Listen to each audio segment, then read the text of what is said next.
नमस्कार, मैं हूं आपके साथ अभिषेक पुंडीर। इस वक्त की बड़ी खबर ईरान से आ रही है। खबर है कि ईरान के जो राष्ट्रपति हैं इब्राहिम रईसी, उनका जो हेलीकॉप्टर था वो दुर्घटनाग्रस्त हो गया। इब्राहिम रईसी अजरबैजान देश के दौरे पर गए थे, जहां से वो वापस लौटते वक्त उनका जो हेलीकॉप्टर है वो दुर्घटनाग्रस्त हो गया। इब्राहिम रईसी के काफिले में 3 हेलीकॉप्टर बताए जा रहे हैं, 3 हेलीकॉप्टर थे। 2 हेलीकॉप्टर की सुरक्षित लैंडिंग करा ली गई, लेकिन जिस हेलीकॉप्टर में इब्राहिम रईसी थे उस हेलीकॉप्टर की हार्ड लैंडिंग हुई और उसमें कुछ हो सकता है कुछ इस दुर्घटना के दौरान बड़ी हानि हुई हो, क्योंकि इब्राहिम रईसी के हेलीकॉप्टर से किसी तरीके का कोई संपर्क नहीं हो पा रहा है।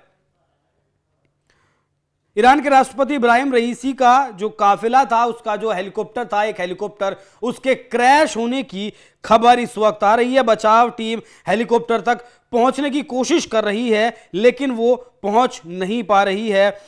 ईरान के गृह मंत्री अहमद वाहिदी के मुताबिक इब्राहिम रईसी के काफिले से संपर्क टूट गया है। ड्रोन से काफिले की तलाश की जा रही है, लेकिन काफिले की अब तक कोई जानकारी नहीं जुटाई गई है।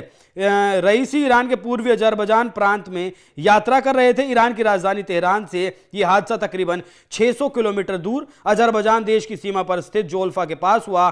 ईरान की सरकारी टीवी के मुताबिक बचावकर्मी घटनास्थल पर पहुंचने की कोशिश कर रहे थे, लेकिन मौसम खराब होने की वजह से, तेज हवाएं होने की वजह से और बारिश होने की वजह से वो वहां तक नहीं पहुंच पाए। आपको बता दूं, अजरबैजान के राष्ट्रपति इल्हाम अलीयेव के साथ इब्राहिम रईसी एक बांध का उद्घाटन करने के लिए अजरबैजान गए थे। ये दोनों देशों के बीच अरास नदी पर बना तीसरा बांध था। बताया जाता है कि वहां से लौटते वक्त यह हादसा हुआ। ईरान की स्थानीय मीडिया की अगर माने तो ईरान के राष्ट्रपति रईसी के काफिले में 3 हेलीकॉप्टर थे, जिनमें से 2 हेलीकॉप्टर की लैंडिंग सुरक्षित कर ली गई, लेकिन एक हेलीकॉप्टर हार्ड लैंडिंग के दौरान क्रैश हो गया।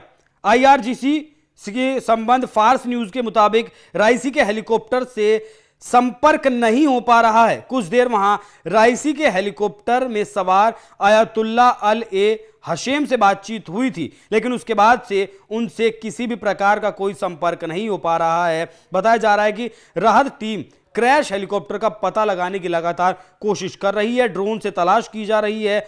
ईरान के होम मिनिस्टर ने भी इसकी पुष्टि कर दी है कि ईरान के राष्ट्रपति काफिले में शामिल चॉपर से इस वक्त तक कोई संपर्क नहीं हो पा रहा है। इसकी वजह है घना कोहरा, बारिश और तेज हवाएं।